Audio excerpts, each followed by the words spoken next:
రెస్టారెంట్లో తినే మేతి చెమన్ ఇంట్లో చేస్తే అదే టేస్ట్ రావటం లేదా? అయితే ఈరోజు వీడియో మీకోసమే. ఈ మేతి చెమన్ నేను చెప్పే చిన్న చిన్న టిప్స్ ఫాలో అయితే మెంతి కూర అస్సలు చేదు రాదు, కర్రీ సూపర్ క్రీమీగా వస్తుంది. చపాతీ, బటర్ నాన్, రోటీ ఏదైనా సరే ఈ కర్రీతో తింటే మళ్ళీ మళ్ళీ ఇదే చేసుకోవాలనిపిస్తుంది. Hi, welcome back to our channel. నేను మీ అనిత. మన సబ్స్క్రైబర్ ఒకరు మేతి చెమన్ చేసి చూపించమన్నారు. ఈ వీడియో మీకోసమే. ఈ రోజు నేను మేతి చెమన్ కర్రీ చేసి చూపించబోతున్నా. అందుకు కావాల్సిన పదార్థాలు చూద్దాం రండి. ఒక 2 కట్టలు మెంతాకు ఇలా ఆకులు మాత్రమే ఒలుచుకొని శుభ్రంగా కడిగి పెట్టుకోవాలి. 200 గ్రాముల పన్నీర్ని ఇలా చిన్నగా క్యూబ్స్ లాగా కట్ చేసి పెట్టుకోవాలి. ఇవి కూడా పన్నీర్ ముక్కలే. వీటితో ఏం చేస్తానో నేను తర్వాత చెప్తాను. వీడియోను స్కిప్ చేయకుండా చూడండి. 2 మీడియం సైజ్ ఆనియన్స్ ని ఇలా సన్నగా చాప్ చేసుకోవాలి. అలాగే 2 టమాటాలు కూడా ఇలా సన్నగా కట్ చేసుకోవాలి. ఒక గుప్పెడు బాదం పప్పు తీసుకొని వాటర్ వేసి నానబెట్టుకోవాలి.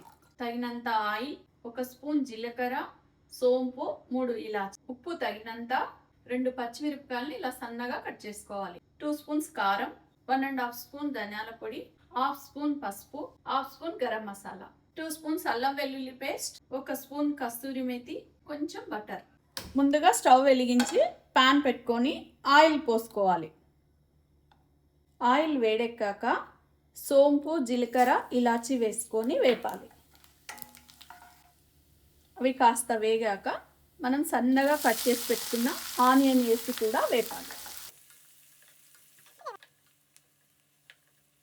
ఆనియన్ ఇలా దోరగా వేగాక అల్లం వెల్లుల్లి పేస్ట్ వేసి పచ్చివాసన పోయేదాకా వేపాలి.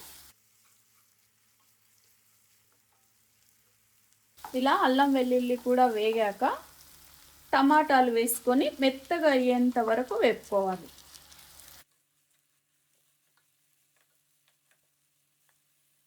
ఇలా టమాటాలు కూడా మెత్తగా వేగాక సన్నగా కట్ చేసుకున్న పచ్చిమిర్చి, కారం, పసుపు, ఉప్పు, ధనియాల పొడి, గరం మసాలా ఇవన్నీ వేసి మంటను సిమ్లోకి టర్న్ చేసుకొని కొన్ని నీళ్లు పోసి మాడకుండా వేపుకోవాలి.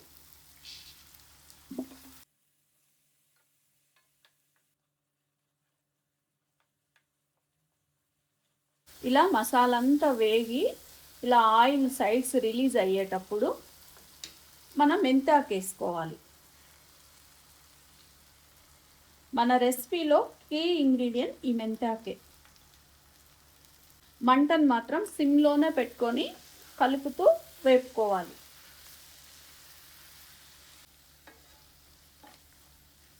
ఇలా మంట సిమ్లో పెట్టుకొని నిదానంగా వేపుకోవాలి. మెంతాకు ఇలా వేగనికి నాకైతే ఒక 5 నిమిషాలు పట్టింది. మన హీరో ఆఫ్ ది రెసిపీ పన్నీర్ని వేసుకొని వేపాలి.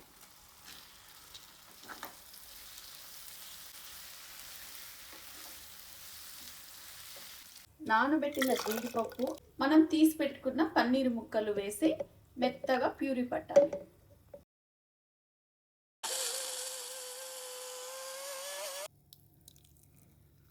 ఇలా మెత్తగా ప్యూరీ పట్టుకోవాలి. ఇదే మన కర్రీకి అసలైన టేస్ట్ని ఇచ్చేది. పన్నీర్ని ఇలా 2 నిమిషాలు వేపాక మనం ప్యూరీ చేసి పెట్టుకున్న జీడిపప్పు పన్నీర్ మిశ్రమాన్ని వేసేసుకోవాలి.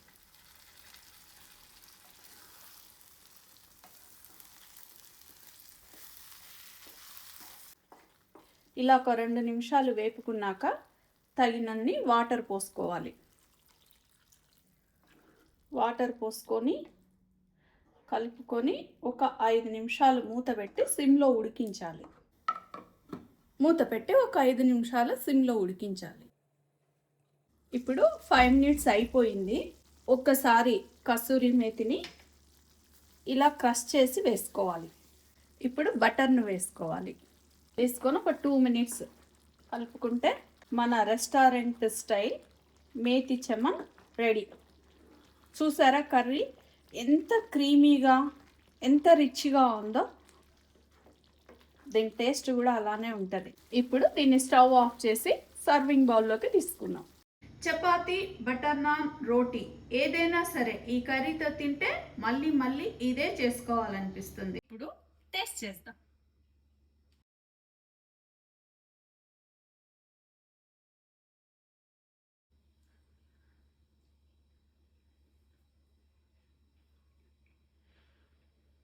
నిజంగా చాలా బాగుంది. నేను రెస్టారెంట్ స్టైల్‌లో అన్నానే కానీ, ఇది రెస్టారెంట్ కంటే బాగుంది. మీరు కూడా ఒకసారి ట్రై చేసి మీకెలా వచ్చిందో నాకు కామెంట్ పెట్టండి. మీకు కూడా ఏదైనా రెసిపీ కావాలంటే కామెంట్‌లో అడగండి. మీకోసం నేను తప్పకుండా ట్రై చేస్తాను. ఇలాంటి మంచి మంచి వీడియోల కోసం మా ఛానల్‌ను వెంటనే సబ్స్క్రైబ్ చేసుకోండి. పక్కనే ఉన్న బెల్ ఐకాన్ నొక్కినట్లయితే నేను వీడియో పెట్టిన వెంటనే మీకు నోటిఫికేషన్ వస్తుంది. Thanks for watching.